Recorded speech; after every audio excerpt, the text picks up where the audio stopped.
Aerospace and defence সেক্টরের একটা অন্যতম কোম্পানি যার নাম হচ্ছে জেন টেকনোলজিস।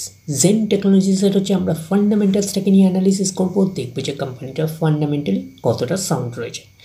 তো কোম্পানিটা হচ্ছে বিশেষত হচ্ছে এরোস্পেস এবং ডিফেন্স সেক্টরের কোম্পানি হয়েও কিন্তু এই কোম্পানিটা বেসিক্যালি হচ্ছে ড্রোন সেক্টরের ওপরে কিন্তু কাজ করছে, এটুকুনি কিন্তু মাথায় রাখবেন।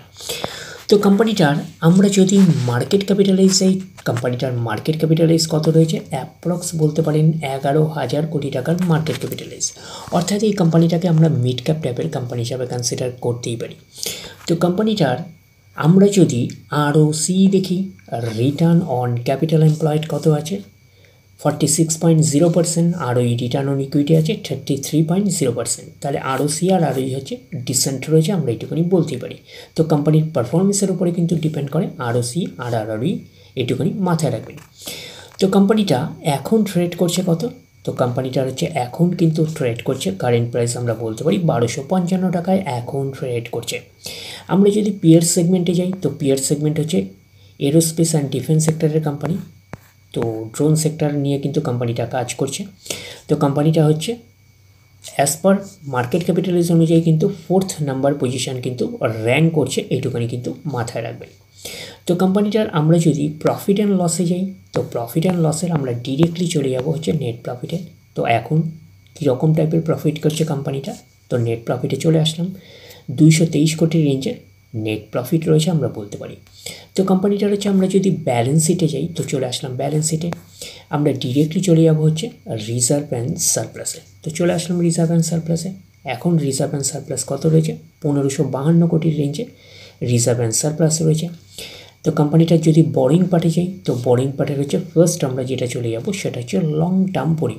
তো চলে আসলাম লং টার্ম বোরিং, কত রয়েছে 40 কোটির রেঞ্জে হচ্ছে long term boring. Short term boring কত রয়েছে 18 কোটির রেঞ্জে শর্ট টার্ম বোরিং। তো শর্ট টার্ম বোরিং হচ্ছে ফ্ল্যাকচুয়েটিং ম্যানারে থাকে, প্রতি বছর আপস অ্যান্ড ডাউনস করে, আমরা এইটুখানি বলতেই পারি। তো এইবারে আমরা চলে যাব কোম্পানিটার হচ্ছে ক্যাশ অ্যান্ড ক্যাশ ইকুইভ্যালেন্টের, দেখি ক্যাশ অ্যান্ড ক্যাশ ইকুইভ্যালেন্টের অবস্থান কীরকম রয়েছে। তো আমরা চলে আসলাম ক্যাশ অ্যান্ড ক্যাশ ইকুইভ্যালেন্ট, তাহলে কত আছে 1106 কোটির রেঞ্জে ক্যাশ অ্যান্ড ক্যাশ ইকুইভ্যালেন্ট। তো মিড ক্যাপ টাইপের কোম্পানি হিসাবে কিন্তু এই কোম্পানিটার ক্যাশটা ভালোই রয়েছে, এটুকুনি বলতে পারি, 1100 কোটির রেঞ্জে ক্যাশ রয়েছে।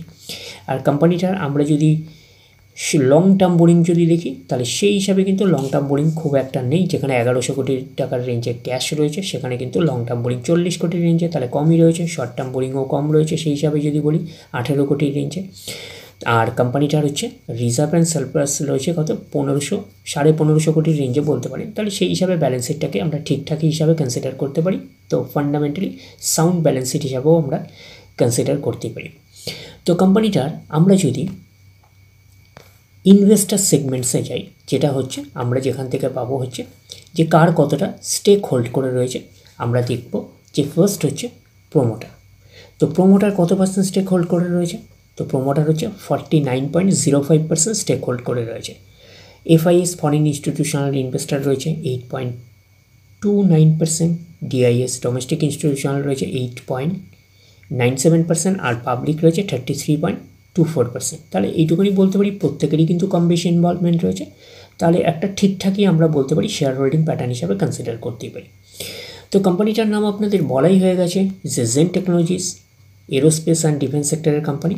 তো কোম্পানিটা বেসিক্যালি হচ্ছে ড্রোন সেগমেন্টের ওপরে কিন্তু কাজ করছে, এটুকুনি মাথায় রাখবেন।